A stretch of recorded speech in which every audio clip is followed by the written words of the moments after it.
Mike Williams, former Chargers wide receiver, he's headed to the New York Jets on a one-year deal worth up to $15 million. This is a pretty big addition. Allen Lazard supposedly is on the trade block for the New York Jets after he was one of the worst wide receivers last season. He had drop issues. He was supposed to be Aaron Rodgers' guy. Rodgers gets hurt, and now the Jets are stockpiling on picks, and the acquisitions they made over the course of this offseason have been very, very impressive. They got Morgan Moses and Tyron Smith and Jake Hansen and John Simpson, Tyrod Taylor to be a backup quarterback, and now they got Mike Williams today to be another wide receiver to that growing arsenal of Jets offensive pieces. So it's quite an impressive start to free agency, or rather we're kind of in the thick of it right now. But so far the Jets have been making the moves that count. I want to know, because we thought the hype for Aaron Rodgers and the Jets wouldn't be that serious just based on, Rodgers, what he looked like in his last year, and now we see the outcome of this and the changes that they've made to sort of bolster that offensive skill. Do you think now that the Jets could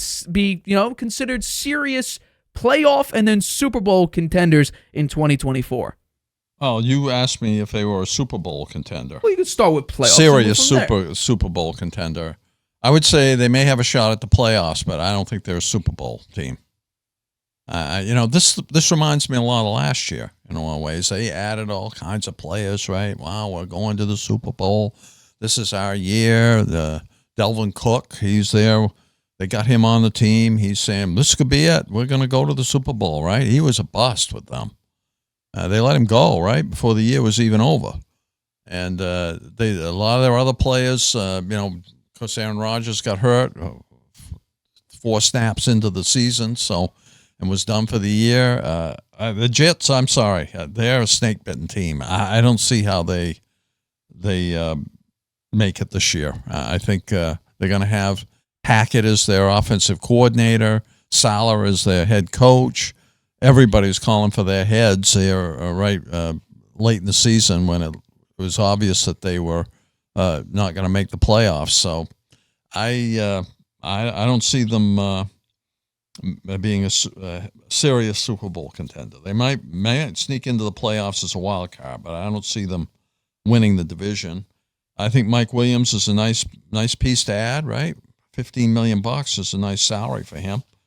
He's 29 years old. He's had 2 years and 7 where he had 1,000 yards. He's a physical specimen. He looks the part, that's for sure. And I think the Chargers got rid of him more for his cap space reasons rather than his performance. So I think he's a good pickup for the Jets. They needed another quality wide receiver, as Lazard really disappointed, and the other they don't have much depth at wide receiver. So we'll see what happens, but I don't see him as serious Super Bowl contenders, Nate. I'm sorry. And I do. You do? I do. You're drinking the Kool-Aid. Well, last year I thought it was completely bogus that the Jets fans were like, this is our year, win the division, long playoff run, and Aaron Rodgers is coming off arguably the worst season he's ever had in his NFL career, his historic first ballot Hall of Fame caliber career. But this season, this upcoming season, I do. Because I'm going to show the free agent hits again. What they needed severely was offensive linemen and another wide receiver to help out Garrett Wilson.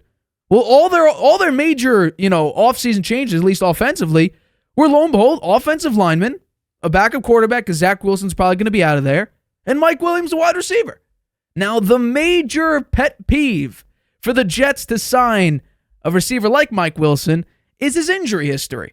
The guy has had like 10 injuries since he entered the league. The last time he played in the NFL, which was last year, in week 3, he tore his ACL. He's had severe, injury concerns throughout his entire career. According to DraftSharks.com, his injury risk, his chance of injury in 2024 is 80%, which basically that's based on the percentage chance that he misses at least 2 quarters. His injury chance per game is 9%. That's in the red as very high risk. So this is kind of I'm not going to say it's low risk, low reward, or rather low risk, high reward. This is both high risk and high reward because not only does he have a higher injury risk, you're also paying him a pretty penny. $15 million for a wide receiver who you don't even know will play the entirety of his time with you. He's never played a full season. He's always missed at least one game throughout his entire career, but he has been a very, very viable piece and a great deep threat for Justin Herbert when he was with the Chargers. And now he goes to the Jets, who Alan Lazard, thanks to Aaron Rodgers, he was the only reason why he was on the Jets. That was a complete miss. Now, all you really have besides him at that time, besides, Garrett Wilson, is now Mike Williams. You still have, right now, you still have Alan Lazard, but supposedly the Jets are thinking about trading off him. You have Xavier Gipson, who's more of a return guy than he is a true wide receiver. You have Jason Brownlee, who, these guys are really nobodies here. You have a lot of nobodies, but at least you have a secondary piece to help out Garrett Wilson. Not only that, Morgan Moses, who was previously on the Jets, he's back. John Simpson, starting offensive guard. You have a couple nice pieces, nice acquisitions who are actually pretty good in the run game. Last year, Morgan Moses was the 10th best offensive tackle out of 81. Tyron Smith, Cowboys, longtime Cowboy, phenomenal offensive lineman. He was 4th out of 81 offensive tackles. So you're getting pieces that are very, very good and will help you a lot in the run game. A number of these offensive linemen are great run blockers, which helps out Breece Hall. So I think this offense is looking better because it's playing to their weaknesses. It's building a weakness into a strength. Rodgers needed wide receivers and offensive linemen. He already has one, which is Garrett Wilson. He wanted his buddy Alan Lazard. And he also got Randall Cobb, who, once again, like I said, he's a mummified person right now. He doesn't move. I think he had, 3 catches throughout the entire season. So they're building up into their strength. I think, personally, I don't hate Tyler Conklin. You could get a good tight end. Who knows? But right now, you built up your offensive line, you built up your wide receiver core, and you still have Aaron Rodgers as your quarterback. And in case Rodgers gets hurt again, you have a viable backup quarterback in Tyrod Taylor. So if everything goes right, and not only that, their schedule is not that bad. Let's show it. It's the road games are a couple that are a little bit dangerous, and really that's, you play your division obviously twice. But the Patriots are going to suck. I think the Bills are going to regress severely based on the amount of losses they had. The Dolphins, I think that's going to be an interesting one because I think they bolstered their team very, very well. The Jaguars, I think, will be hit and miss because you just lost your wide receiver one. You replaced him with Gabe Davis, but Gabe Davis has never been a wide receiver one. The 49ers, obviously, are going to be great. Titans, we have no idea. Cardinals are probably going to be terrible again. Steelers are starting Russ. Do people trust Russ? Who knows? The Vikings. Right now, they don't have a quarterback. And then obviously your division again. The Texans, I think that's going to be difficult. Yeah, they won't beat the Texans. The Colts, Anthony Richardson, he right now could be injury prone. He likes to run into contact. He's got hurt, I think, 3 times in his rookie year. One that knocked him out for the rest of the season. The Rams could be an interesting, difficult team again. Seahawks, Geno Smith regressed last season. Who knows what they're going to be? And then the Broncos. Right now, they don't have a quarterback. And still, they gave up arguably the best wide receiver that they have in Jerry Jeudy. You could say Cortland Sutton, but they gave up a very, very nice wide receiver. Mm-hmm. So, not a horrible schedule. What I'd say in the first 5 games, right? They go... well, this is not their schedule. These are just the opponents. Oh, okay. The schedule comes out, July, all right. Well, August? Just going through these, I would say they beat the Patriots, right? Both times? Yes. Both times. So that's 2 wins. I think that's 2 wins. They lose to the Dolphins both times, I think. Interesting. They lose to the Bills. They might beat the Bills once, okay? So give them 1 win there. 3-3 so far. The Jaguars, they probably will beat them. 4-3. San Francisco, they're not going to beat them. 4-4. The Titans, I think they could win. The Cardinals, I think they can win that. I don't think they're going to beat the Steelers. They might beat the Vikings. That's 7 wins. 7-5. They aren't going to beat the Texans. They probably could beat the Colts. They're not going to beat the Rams. They might beat the Seahawks. You're saying might. So is that a yes or a no just for the sake of this? Because right now we got 8-7. I would say yes. They're going to beat them. 9-7. You know what?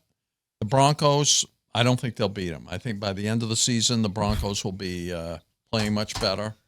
And not a chance. So you're saying they go 9-8. Okay, maybe you're right. So they get 10 wins. Based on your prediction, they go 9-8. If you think the Broncos could upset them if it's late in the year. I'll change that. I think they'll beat the Broncos. Okay, so they go 10-7. So they get in as a wild card, which is not bad. And I think you go up against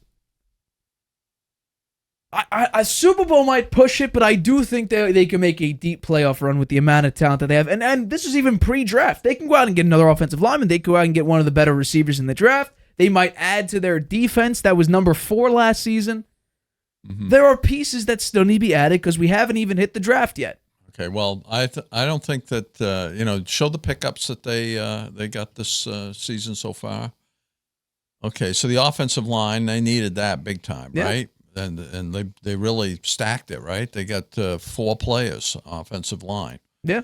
Tyron Taylor to me is he's nothing special, and he's very injury prone. That is true. So if Aaron Rodgers gets hurt, Tyron Taylor's in there. He won't be in there long. He gets hurt every team he's with. He winds up getting hurt. It'll be Tommy DeVito. Well, right now, Tommy DeVito, there's a report out saying that he might not even make the roster next season. Oh. So. That's going to Fox Sports. Tommy DeVito is unlikely to be on the Giants roster next year. Mm-hmm. I'm not sure how good these offensive linemen are. Right? Morgan Moses is a name, right? And Tyron Smith is a name. So John Simpson started for the Ravens. Yeah. Jake Hansen started 7 games for the Jets last season. So they got an all brand new offensive line. Not entirely. Jake Hansen was there last season. He started 7 games. And by the way, he was also on the Packers back in 2021, 2022 when Rodgers was there. So he's familiar with Rodgers. He didn't start any games, but he's at least familiar with his quarterback. So, and he could be the starter right now. The Jets depth chart does not have him starting currently. He backs up Elijah Vera Tucker, who was probably their best offensive lineman. And not only that, they got rid of some detrimental pieces. Dwayne Brown, too old, injury, and then you also have Mekhi Becton, who you let go because he's not good, and he's also injury prone. So you got rid of some discrepancies. You added some good pieces, some top pieces. Morgan Moses, like I said, he was number 10 out of 81 tackles, and Tyron Smith was number 4 out of 81 tackles. And then you had Tyron Taylor, who I like, who ran the Giants' offense better, who people refuse to give you that credit with, at least, even though you could see it and be like, no, he could run Brian Dable's offense. Daniel Jones is just that bad. He looked good.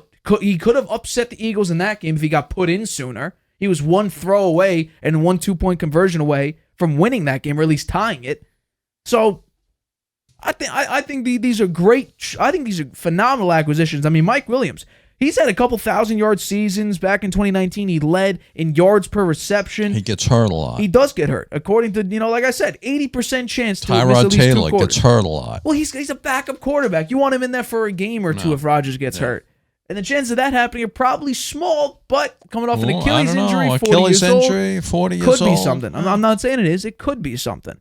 But I think this season, there's not as much hype at the moment because Rodgers right now doing ayahuasca trips with Jordan Poyer. But I think that a realization struck that Rodgers, he is human.